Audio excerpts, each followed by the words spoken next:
Golden चाबी मिली? सबको मिली? Golden चाबी का नाम क्या है? मेरा बाबा। ये जो चाबी है, हर प्रकार के कार्य को सफल करने वाली है। मेरा बाबा कहा, कार्य हुआ। हनुमान जी कोई भी कार्य करते थे, रामायण में आता है ना, तो क्या कहते थे? जय श्री राम, और उड़ जाते थे। हम भी क्या कहते हैं? मेरा बाबा, तो हम भी उड़ान भर लेते हैं। बाबा ने एक बार, ऐसी माताएं बैठी थीं, अव्यक्त बाप दादा से मिल रही थी, तो बाबा ने कहा, माताओं आपको चाबी मिली है? मिली है। कौन सी चाबी है आपकी? तो माताओं ने कहा बाबा नाम की चाबी है। बाबा ने कहा अच्छा, पास हो गए। अब ये बताओ, वो चाबी गुम तो नहीं हो जाती है? तो माताएं हंसने लग गई, चाबी गुम तो हो जाती है। तो बाबा ने कहा अच्छा, मैं तुमको आज की चेन देता हूँ, की चेन देता हूँ, उसमें तुम चाबी रखोगे ना तो गुम नहीं होगी। वो की चेन क्या है?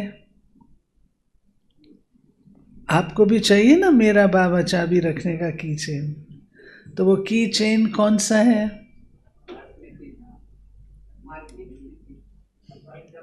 आत्मिक स्थिति। और बोलो, की चेन कौन सा है? बहुत बढ़िया की चेन है। गोल्डन चाबी है तो की चेन भी गोल्डन ही होगा ना। बोलो।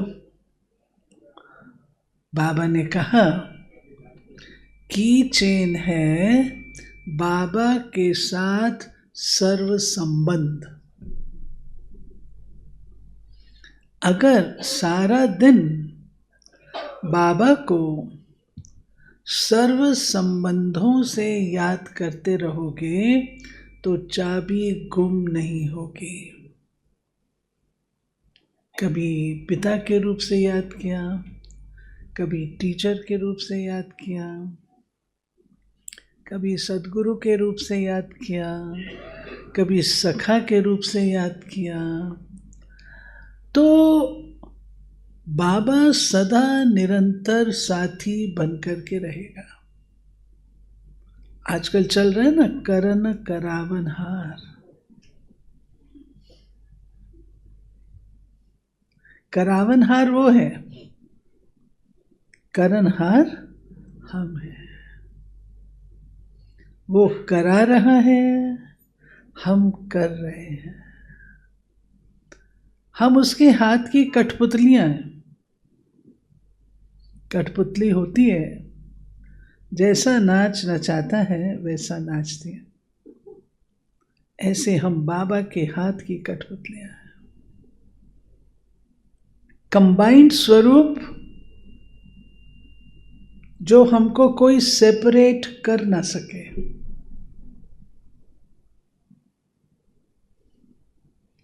अलग कर ना सके, कि माया पहले अकेला बनाती है। माया पहले अकेला करती है हमको, उसके बाद वार करती है। अगर बाबा साथी है, सर्वशक्तिमान मेरा साथी है, तो माया को तो सामने आने की हिम्मत ही नहीं है। हिम्मत तब रखती है जब पहले हमको बाबा से अलग कर देती है। अलग करने का उसका साधन क्या है? चतुर है वो, बहुरूपिया है माया। तो कभी कोई रूप लेती है, कभी कोई रूप लेती है, कभी आकर्षण का रूप लेती है, तो कभी मोह का रूप लेती है, कभी लोभ का रूप लेती है। भिन्न भिन्न रूपों से अटैक करती है। उसके लिए बाबा कहता है, दो चीजें जो ब्रह्मा बाप ने अपने जीवन में कायम रखी, वो दो बातें कौन सी थी? बेहद की वैराग्य वृत्ति और उपराम स्थिति।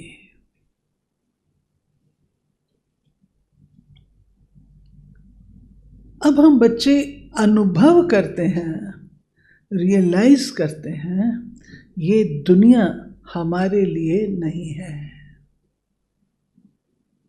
होता है रियलाइज? होता है?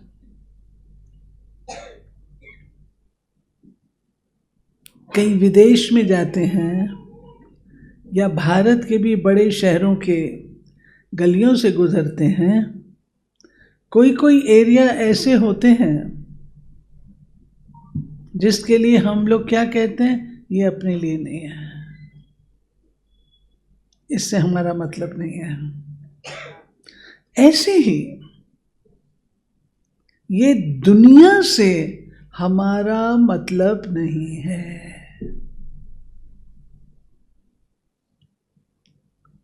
रहना तो दुनिया में है। कितना अच्छा बाबा ने एग्जाम्पल दिया ब्रह्मा बाप का, उसको कमल पुष्प पर दिखाते हैं। ब्रह्मा बाप का कमल पुष्प से क्या अर्थ? ये हमारे लिए है, हमारे लिए है। रहना भी दुनिया में है, लेकिन न्यारा और प्यारा। दुनिया की कोई चीज मुझे छू नहीं सकती है। ये मेरे लिए है ही नहीं, ये मेरे लिए नहीं है।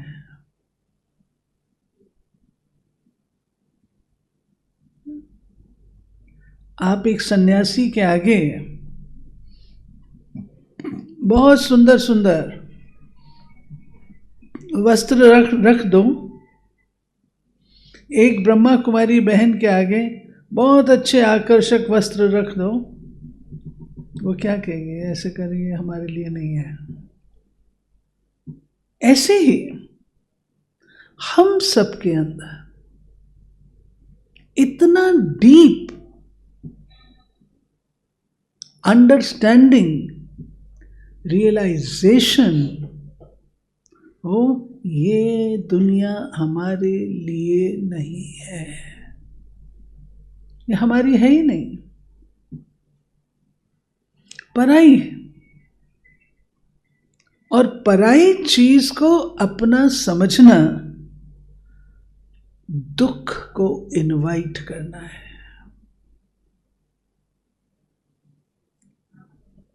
पराधीनता सपने हो सुख नहीं। पराई चीज है, स्वप्न में भी सुख नहीं है। पराधीन हो जाते हैं, उसको स्वीकार कर लेते हैं, नहीं है। तो मीठे बाबा हम बच्चों को कहते हैं करना सब कुछ है, बाल बच्चों को छोड़ना तो नहीं है, जॉब को छोड़ना तो नहीं है, बिजनेस को छोड़ना तो नहीं है। आप छोड़ के आएंगे तो दीदी आपको रखेगी यहाँ? दीदी कहेगी जहां हो ना वहीं अच्छे हो। रखोगे दीदी? नहीं। जहां हो वहीं अच्छे हो, वो कला है। कल आज बाबा ने कहा ना कि मेरे को कितनी जिम्मेवारियां हैं, कितना बड़ा परिवार है मेरा, सब बच्चों को योगी बनाना है, सब बच्चों को फरिश्ता बनाना है, कितनी बड़ी जिम्मेवारी है। लेकिन बाबा हमेशा न्यारा रहा। जब यज्ञ में कैश बॉक्स में खड़खड़ हो रही थी, 4 आना बचा था, बाबा से पूछते थे, बाबा क्या बनेगा, कितने बजे बेल लगेगा? जितने बजे रोज लगता है उतने बजे ही लगेगा। बाबा कुछ तो है नहीं। बाबा ने कहा इसकी चिंता मुझे नहीं करनी है, उसका यज्ञ है, वो देखेगा। और आप सब जानते हैं स्टोरी। पैसा आया, सामान खरीदा गया, बेल उतने बजे ही लगा जितने बजे लगता है। शिव बाबा ने ब्रह्मा बाबा की परीक्षा ली। शिव बाबा ने ब्रह्मा बाबा की परीक्षा ली। मैं आपको 2-3 मिसाल सुनाती हूं। ये यज्ञ वाली बात कि ये हलचल में आता है, तो ब्रह्मा तो हलचल में बिल्कुल नहीं आया। हाँ?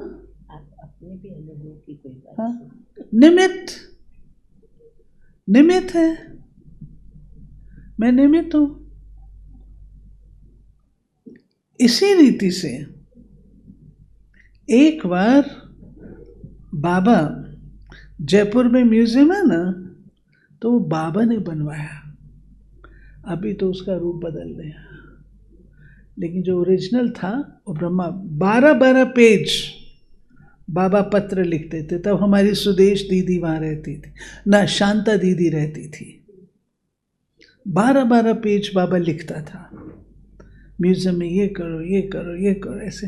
तो सब म्यूजियम देख करके खुश होते थे और जा करके बाबा को कहते थे, बाबा बहुत अच्छा म्यूजियम बनाया, बहुत अच्छा म्यूजियम बनाया है। तो बाबा की दिल होती थी मैं भी जाके देखूं।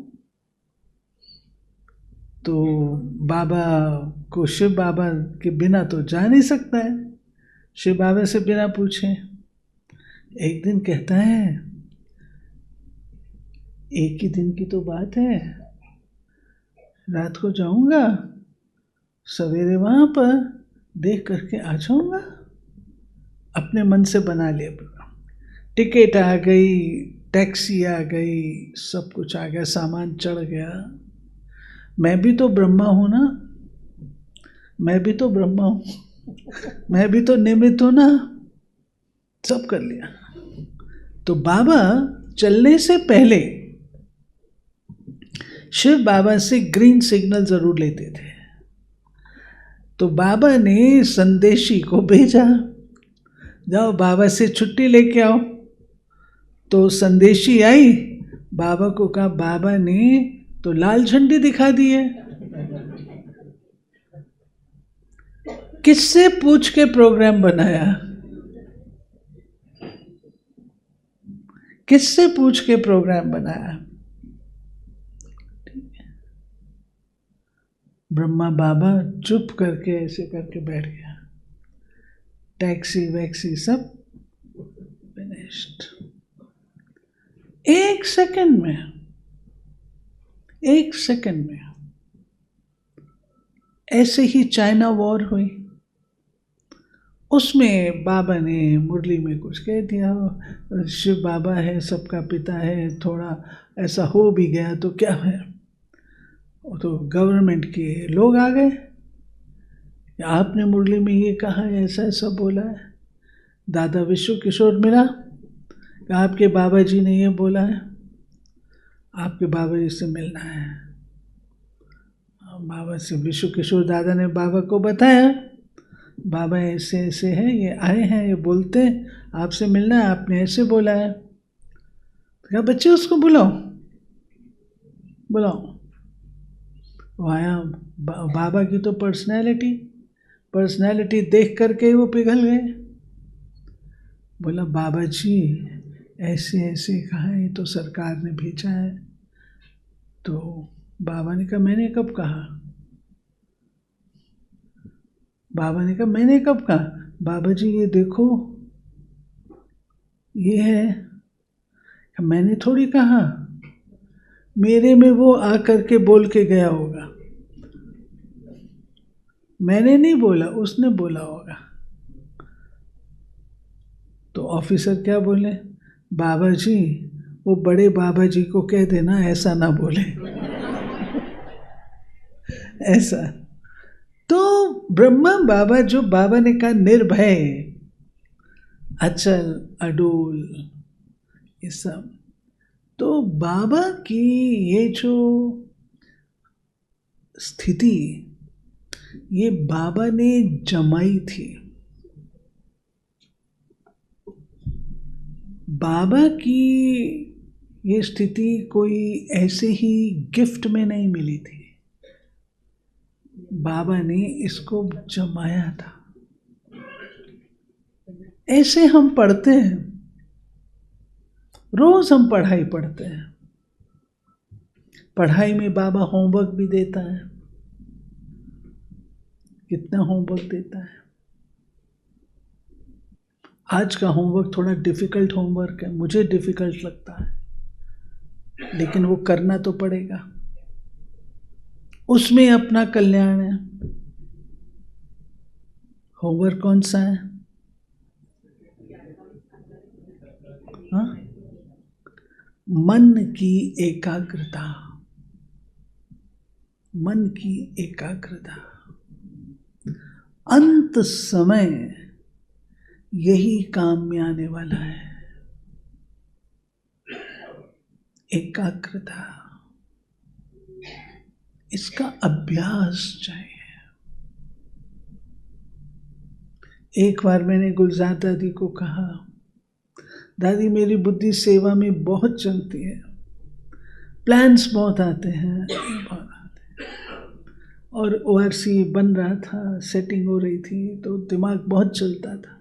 मैं, दादी मेरे को योग में भी ख्याल आते हैं। दादी ने क्या जवाब दिया? दादी ने कहा, अगर इंग्लिश का पीरियड है और आप मैथमेटिक्स पढ़ रहे हो तो कितने नंबर मिलेंगे?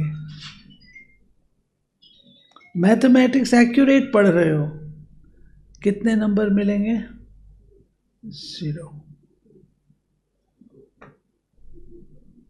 तो ये बहुत इंपॉर्टेंट बात है प्यारे भाइयों बहनों। मैं भी डिफिकल्ट समझती हूँ।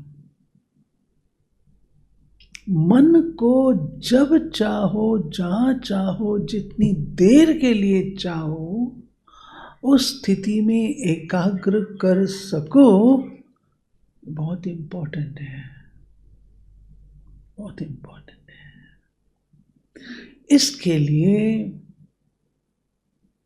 अभ्यास चाहिए, जो आज बाबा ने कहा, बिंदु का अभ्यास, बिंदु। बाबा तो जाने जाननहार है, करन करावनहार है। ऐसा मीठा बाबा, उसके आगे सदा नतमस्तक, सदा नतमस्तक। जी बाबा। लेकिन पढ़ाई में जो बाबा हम बच्चों को पढ़ाता है, उस पर फुल अटेंशन। समय कम है ना, समय आ रहा है। और मम्मा कहा करती थी कि सदा याद रखो, हम पेपर हॉल में बैठे हैं, हमारा पेपर चल रहा है, कभी कोई के द्वारा आएगा, कभी कोई के द्वारा आएगा, तो अटेंशन रहेगा ना। 1958 में, जनवरी 1958, उसमें हम लोग ज्ञान में आए। उस समय मेरी आयु 8-9 वर्ष की थी।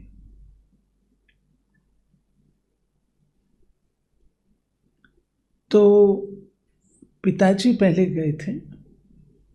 पिताजी गए तो बर्थडे था उनका, उनकी बुआ जाया करती थी, तो पिताजी उनको बहुत चिढ़ाते थे, ऊपर से लेके नीचे तक सब वाइट वाइट।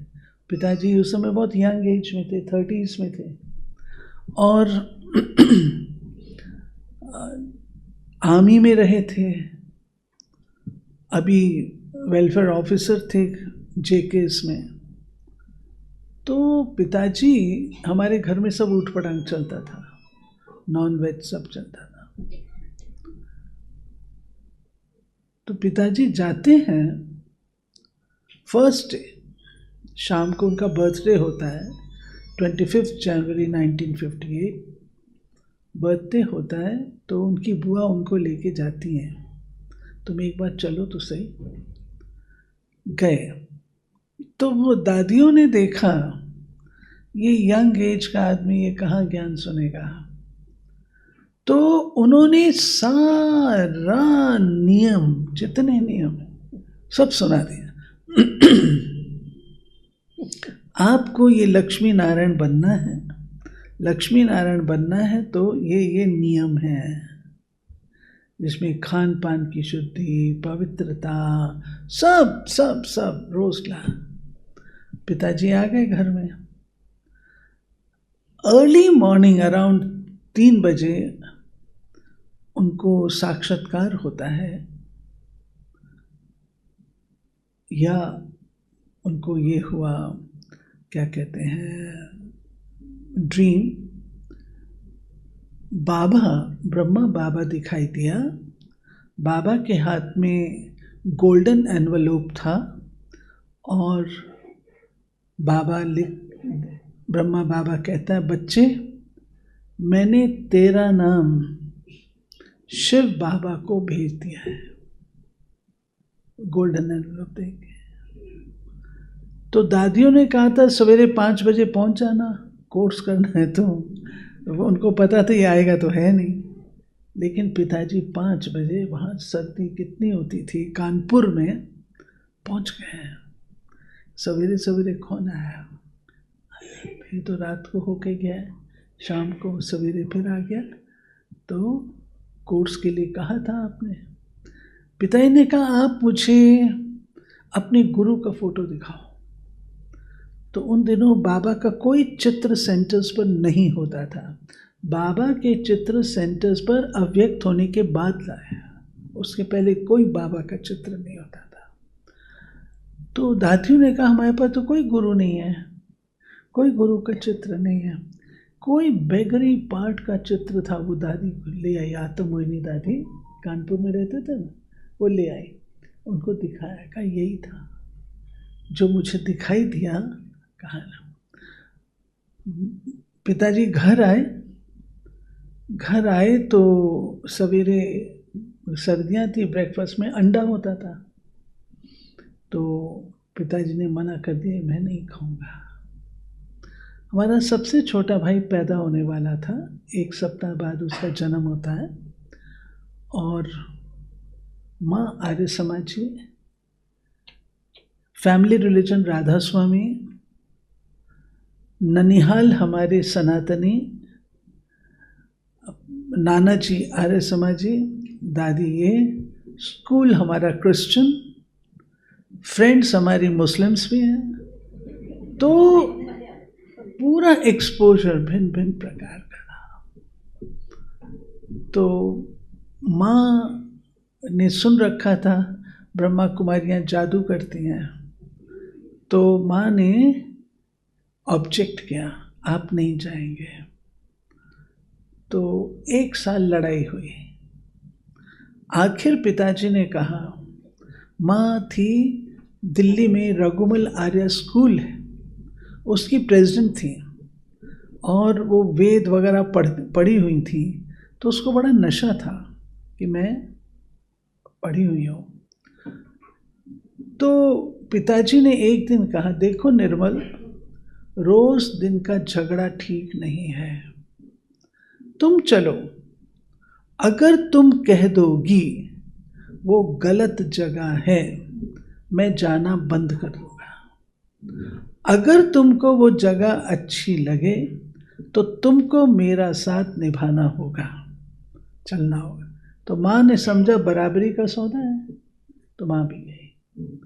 पहले दिन उनसे पूछा गया जाते ही, आप कौन हैं? मैं निर्मला हूँ। आप कौन हैं? मैं निर्मला हूँ। ये आपके शरीर का, जैसे दादियाँ पूछती। आखिर उन्होंने घर जब लौटी, तब गंगे दादी थे वहाँ। घर लौटी तो उसको रियलाइज हुआ कि मैं अपने को समझती हूँ मैं बड़ी पढ़ी लिखी हूँ, मेरे को इतना भी नहीं पता कि मैं कौन हूँ। ये बात उनको लग गई।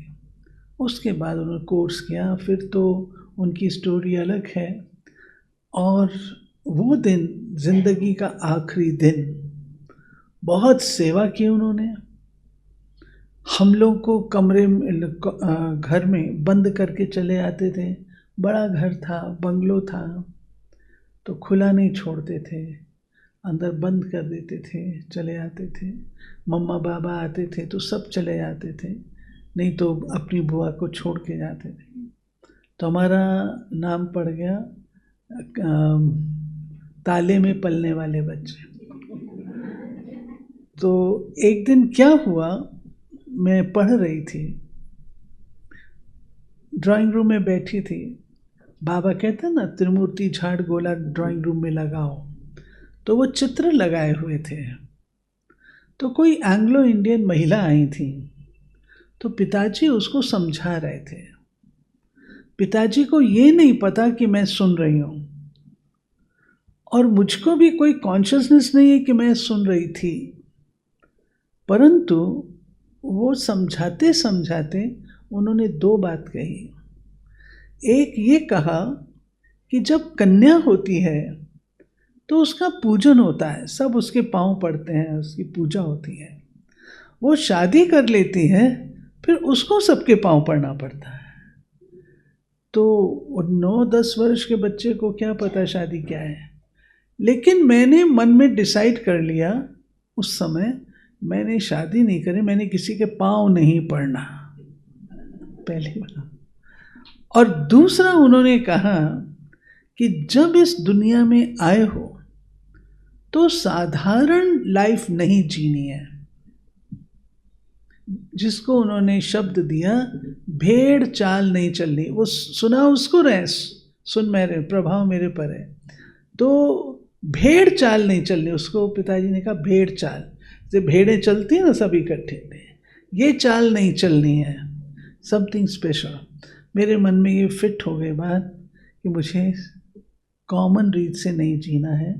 और भाई 9-10 वर्ष का बच्चा, मैं इसको समझती हूँ ये बाबा ने ही संकल्प आरोपित किए होंगे, क्योंकि 9-10 साल का बच्चा थोड़ी ये बातें जानता है। बस फिर तो पढ़ते रहे। मम्मा ने हमको पहले पहले बुलाया, माँ हमारी खाना बहुत अच्छा बनाती थी, एक्टिव थी, तो सारा दिन रहती थी। तो मम्मा ने कहा गंगे दादी को, ये निर्मला सारा दिन यहाँ रहती है, इसके बच्चे बच्चे नहीं हैं। गंगे दादी ने कहा मम्मा इसके 5 बच्चे हैं। कहा क्या करती है?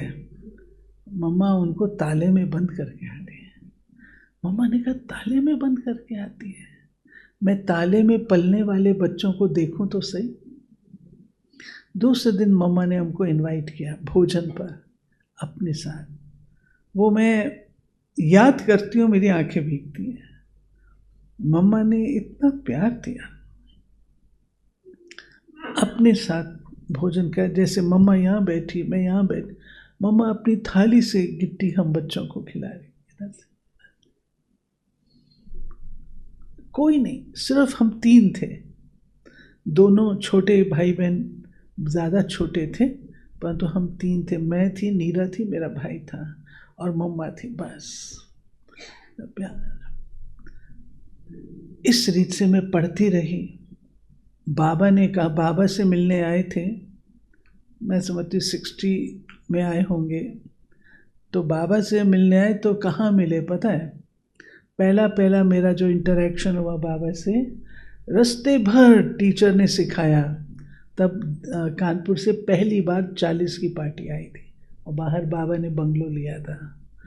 तो रास्ते पर टीचर ने सिखाया, बाबा पूछेगा तुम पहले कभी मिली हो तो जवाब ये देना है।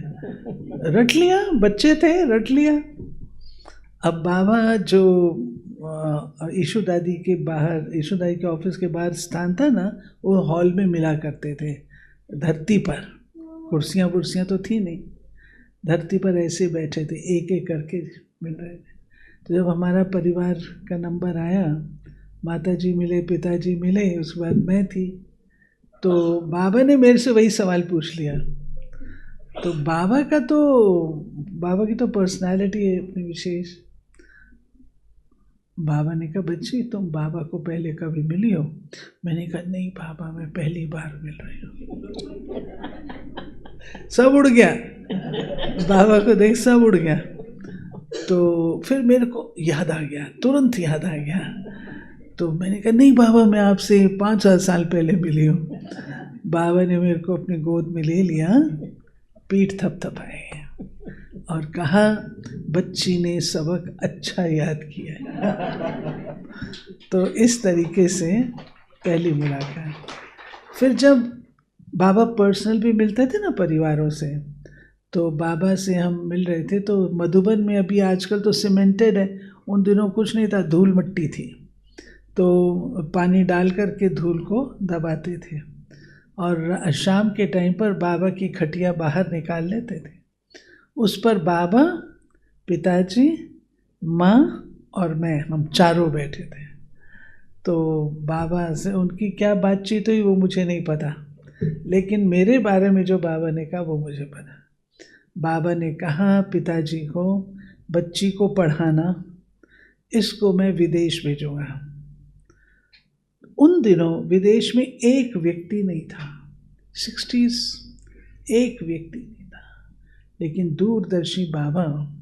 और ये भी कहा इसको अंग्रेज़ी पढ़ाना, इसको अंग्रेज़ी पढ़ाना। मैं पढ़ती भी कॉन्वेंट में थी, तो अंग्रेज़ी पढ़ा, इसको मैं विदेश भेजा। बस उसके बाद हम पढ़ते रहे। चंद्रिका दीदी, छोटे छोटे हम थे, हम लोग का काम होता था, भाषण दादियाँ करती थी, मेरा काम होता था झाड़ समझाना, नीरा का काम होता था त्रिमूर्ति समझाना। ये पहले होता था, ड्रामा, डायलॉग, गीत, कविता, यही कुछ हम करते करते बड़े हो गए। प्रदर्शनी समझाना, यही कुछ करते थे, हम लोगों को ही मिलता था। उसमें स्टोरीज लंबी चौड़ी बीच बीच में बहुत सारी। फिर पढ़ाई, मैंने BA कंप्लीट किया, तो ये 69 वाली ट्रेनिंग हुई। वो जो ट्रेनिंग हुई तो मैं आना नहीं चाहती थी, कुछ उसके कारण थे। जो कन्याएं गई थी वो सब लौट आई थी वापस। तो हमारे हाँ, उससे पहले मैं फर्रुखाबाद गई थी। तो मम्मा ने भेजा था मेरे को। मम्मा ने कहा इतनी मिर्ची खाओगी? लंबी स्टोरी शॉर्ट कर रहे हो। मैंने कहा खा लूँगी। मम्मा ने कहा मटका भर के पानी पियोगी? मैंने कहा पी लूँगी। मम्मा ने कहा शेर से डरोगी तो नहीं? मैंने कहा नहीं डरूँगी।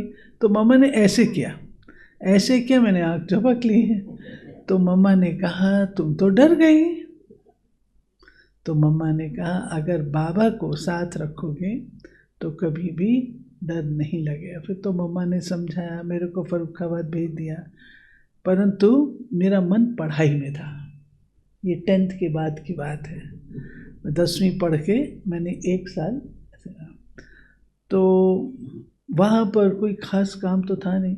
मैं 14.5 वर्ष की थी, चंद्रिका थी, छोटी सी थी। तो मेरा दिल करता था मैं क्लास कराऊं। अब 14.5 वर्ष की बच्ची से कौन क्लास सुनेगा?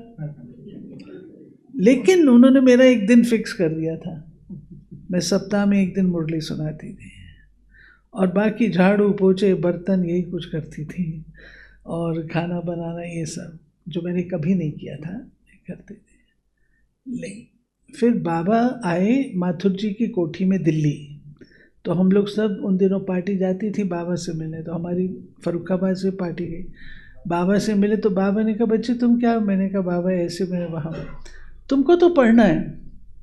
बाबा ने कहा तुमको पढ़ना है। तो मैंने तो जो दिल में था मुझे प्राप्त हुआ ऐसा, तो मैं पढ़ाई के लिए फिर आगे गए। फिर बैंगलोर चले गए हम लोग, वहाँ पर पढ़ाई कंटिन्यू रखी, बीए कंप्लीट किया। तो रोज़ी बहन थी ना, तो आप जानते रोज़ी बहन, रोज़ी बहन बैंगलोर में थे। रोज़ी बहन ने कहा कि आपको ट्रेनिंग में जाना। मैंने कहा मैं नहीं जाऊँगी। क्यों नहीं जाऊँगी? माँ ने कहा क्यों? मैंने कहा दिल्ली की बहनें बहुत होशियार होती हैं और मैं तो उनको नहीं कर सकती, मैं पीछे रह जाऊँगी, तो मैं नहीं जाऊँगी। तो माँ ने कहा नहीं, पता था ना एग्ज़ाम होता है। तो माँ ने कहा नहीं, जो पढ़ाते हैं उसमें ही एग्ज़ाम लेते हैं। मैंने कहा अगर ऐसा है फिर तो ठीक है, वो तो हम पार कर लेंगे। तो ऐसे करके ट्रेनिंग की। ट्रेनिंग में फिर से संकल्प आया कि अपने आप को लगा दें जीवन को, परंतु पिताजी नहीं चाहते थे। पिताजी ने देखा हुआ था, त्रिलोकचंद जी, संतराम जी, सबके बच्चे वापस आ गए थे, तो उन्होंने पिताजी को पक्का कर दिया था कि बच्चियों को नहीं भेजना, पक्का। तो पिताजी थोड़ा डरते थे। तो पिताजी ने मेरे को कहा कि तुमको पोस्ट ग्रेजुएशन करनी है और अपने पाँव पे खड़े रहना है। ऐसा हाथ नहीं चाहिए, ऐसा चाहिए पाँव पे खड़े। तो मैं बहुत अनमने मन से, बिल्कुल दिल नहीं था, मैंने ऐसे ही एक सब्जेक्ट चूज़ कर लिया जो कि कोई जिसका मतलब मुझे पिताजी का कहना मानना है, इसलिए इच्छा नहीं थी, वो मैंने कर लिया। लेकिन मैं आपको क्या बताऊं, वो जो 2 साल थे, माता पिता ने हमारी खूब परीक्षा ली। उन 2 सालों में हम लोग अमृत वेला, मैं और छोटी बहन अमृत वेला हम लोग करते थे। हम दोनों का आपस में कोऑपरेशन बहुत था। माँ ने ड्यूटी लगा दी हमारी कि आपको सवेरे नाश्ता भी बनाना है। हम लोग जाते थे तो ऑटो रिक्शा का किराया नहीं हमको मिलता था। हम दौड़े दौड़े जाते थे, दौड़े दौड़े आते थे, क्लास करके आते थे। आधा काम पहले करके जाते थे, आधा काम आके बाद में करते थे। 9 बजे कॉलेज पहुंचना होता था। आप ये समझो, अच्छी परीक्षा थी, लेकिन हम लोगों ने पार की। और बाबा की अपनी कमाल, मेडिटेशन कैसे काम आता है, ये मेरी ज़िंदगी का वो अनुभव रहा। अच्छी लाइफ, हमने कभी भी फिल्म्स नहीं देखी हैं, हमने कभी पार्टीज़ अटेंड नहीं की हैं, बचपन से सब नियमों की धारणा की है, बाहर का नहीं खाया है, बचपन से सब धारणाएं। कॉलेज में बच्चे जाते हैं फिल्म देखने, ये करने वो करने, कैंटीन, कभी नहीं आते। मेरे को बोलते थे तुम ग्रैंड मदर है, मैं कहती थी हाँ मैं ग्रैंड मदर हूँ। जो भी बोलोगे तो मैं तुम्हारे कारण से अपने नियम थोड़ी तोड़ूंगी, ग्रैंड मदर। तो प्रोफेसर ने मेरे को बोला तुम पागल हो गई है, पढ़ाई में अच्छी है, तो ये स्पिरिचुअलिटी वो लोग लेते हैं जो ज़िंदगी में कुछ नहीं कर सकते हैं, वो राह लेते हैं। लेकिन मेरा तो अनुभव ये था, क्योंकि मैं क्लास में हमेशा अच्छी रहती थी, नंबर 1 2 ऐसा रहता था मेरा, तो इस तरीके से रहा। फिर बाबा ने इतने अच्छे मेरे को ये अनुभव कराए कि अगर आप बाबा के प्रति समय देते हो, बाबा उसका 100 गुणा पदम गुणा रिटर्न करता है। तो मेरा एक नेचर है कि मैं अगर कोई काम करती हूँ तो पूरी श्रद्धा भावना से करती हूँ, पूरा अच्छी तरह से करती हूँ। आप मेरे को पहरे पर खड़ा कर दोगे ना, मैं वो भी करूँ। आप मुझे सफाई पे लगा दोगे, मैं सफाई बढ़िया करूँगी, ये मेरा स्वभाव है। आप मुझे बर्तन मांजने पे लगा दोगे, मैं आराम से बर्तन मांजूंगी, प्यार से मांजूंगी। तो जब पिताजी ने देखा कि इन बच्चों की लगन भी है, और फिर उन्होंने क्या किया कि कठिन परिस्थितियाँ उनको हम कैसे पार करते हैं, वो टेस्ट लेते रहे। तो एक बार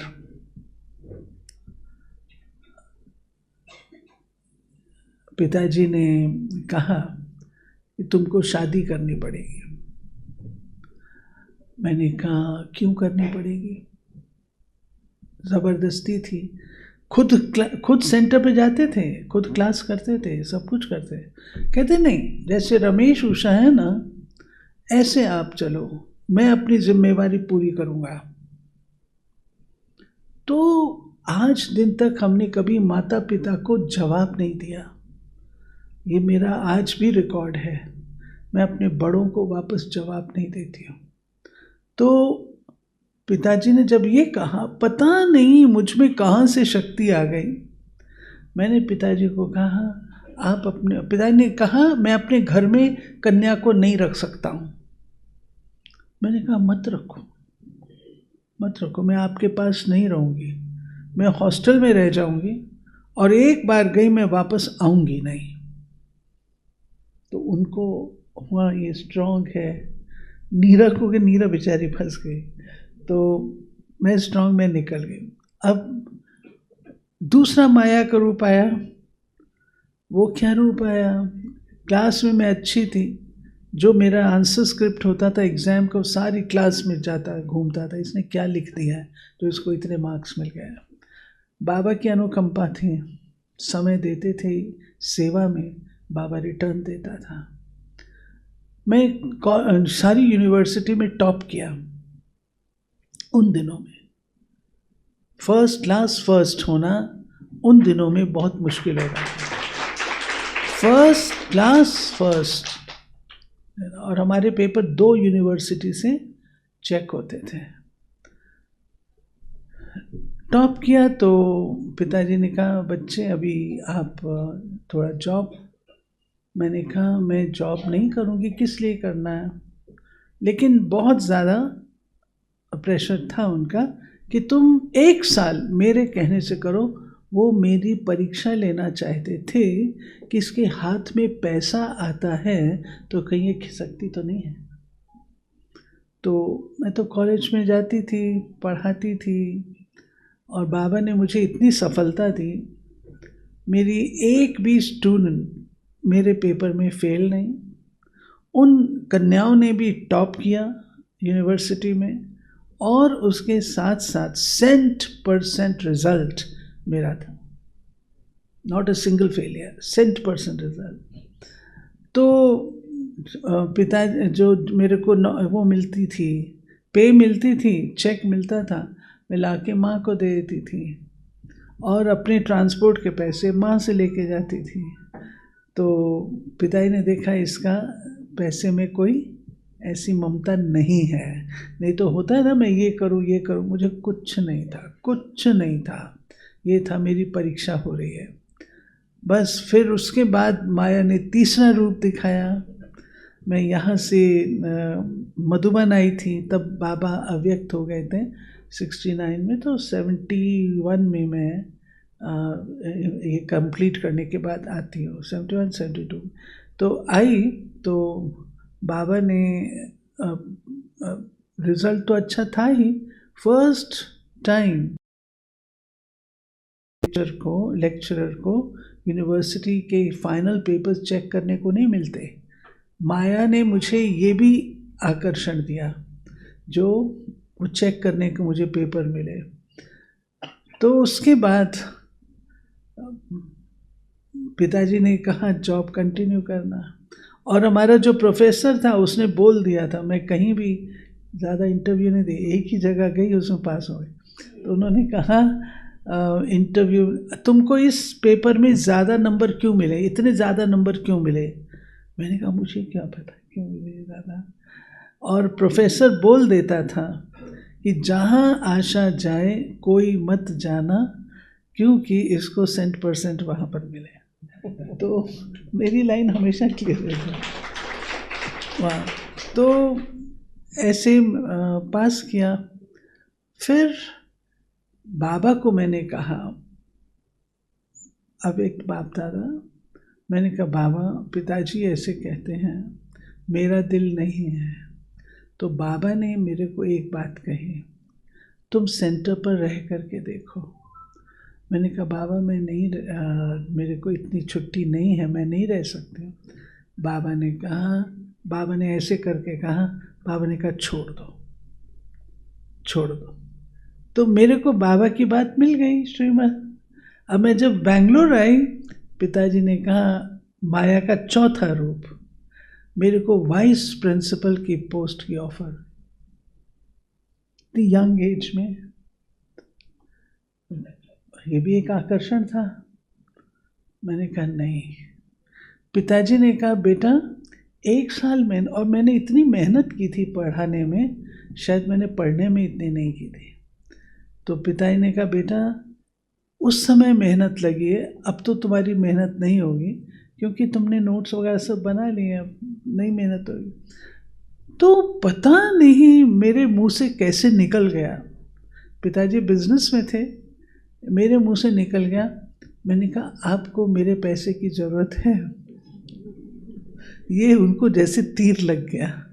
उन्होंने कहा मुझे कोई ज़रूरत नहीं है, तुम बेशक जो चाहे सो करो। ऐसे मेरे को छुट्टी मिली। और फिर तो दादी ने मेरे को रखा मधुबन में,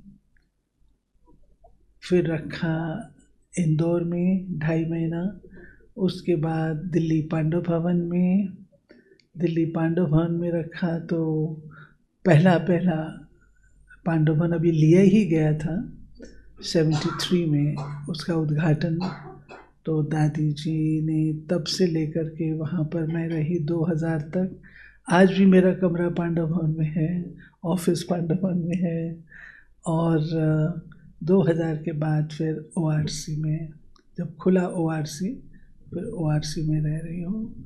और ORC में सेवाएं जो होती है, बाबा ने बहुत सारे अनुभव इस दौरान ऐसे कराए कि बच्चे मैं हूँ, कभी भी जिम्मेवारी लेते लेते जिम्मेवारी का टेंशन वो नहीं लेना। मैं आपको स्पष्ट बताती हूँ, मैं धन के मामले में बहुत ज़्यादा टची थी। मैं किसको बोल नहीं सकती थी, ना मैं कह सकती थी। लेकिन प्यारा बाबा बच्चे को जानता है, और हर प्रकार से बाबा, मुझे कुछ नहीं आता था सेंटर पर कैसे बनाना है, करना है, कुछ नहीं। बाबा ने पग पग पर ORC को डेवलप करने में मदद। कोई सहयोगी नहीं होता था चंद्रिका दीदी, कोई सहयोगी नहीं होता था। लेकिन बाबा ने, सब दूर थे ना, 70 किलोमीटर दूर, दिल्ली से 70 किलोमीटर दूर। और दादी हमको चैलेंज दे के गई, एक दिन भी ORC खाली नहीं होना चाहिए। मैं तो दिमाग गोल हो गया। वहाँ कोई पॉपुलेशन नहीं है, कोई दिल्ली जोन का ऐसा सहयोग नहीं है, कोई वहाँ पर इंडस्ट्रीज नहीं है। इंडस्ट्रीज हैं, लेबर क्लास है, मालिक लोग तो दिल्ली रहते हैं, वहाँ तो ये सब कुछ है, कैसे होगा? इतना बड़ा चैलेंज, एक दिन भी ORC खाली नहीं रहना चाहिए। हम तो दिमाग बहुत गोल हो गया। फिर हम लोगों ने भट्टियाँ शुरू की और अपनी फाउंडेशन को स्ट्रॉन्ग किया कि मर्यादाएं, डिसिप्लिन, इन सब की फाउंडेशन डालो, पढ़ाई की फाउंडेशन। धीरे धीरे सेवा जो है बढ़ते रही। शिवानी बेन मेरे पास थी, और ये जो पीस ऑफ माइंड हुआ तब वो वहाँ गई। तो शिवानी खुद गाड़ी लेकर के एक एक इंडस्ट्री में जाती थी इस प्रकार से। लेकिन बाबा ने अभी, मैं करते करते बाबा ने ऐसा कि सच में ORC एक भी दिन खाली नहीं रहता। अच्छा, बाबा की कमाल है।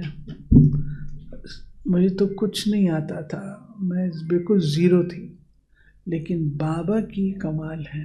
बाबा ही करन करावनहार। हाँ, ये अवश्य है, इसमें मैं 100% कहूँगी, ये अवश्य है कि बाबा की सेवा को हम उतनी ही भावना श्रद्धा से करते हैं, उसमें हम कॉम्प्रोमाइज़ नहीं करते। ये ज़रूर है, जो ज़रूरत है, जैसी ज़रूरत है, जिस प्रकार होना चाहिए। करण करावन हार है, बाबा कर रहा है।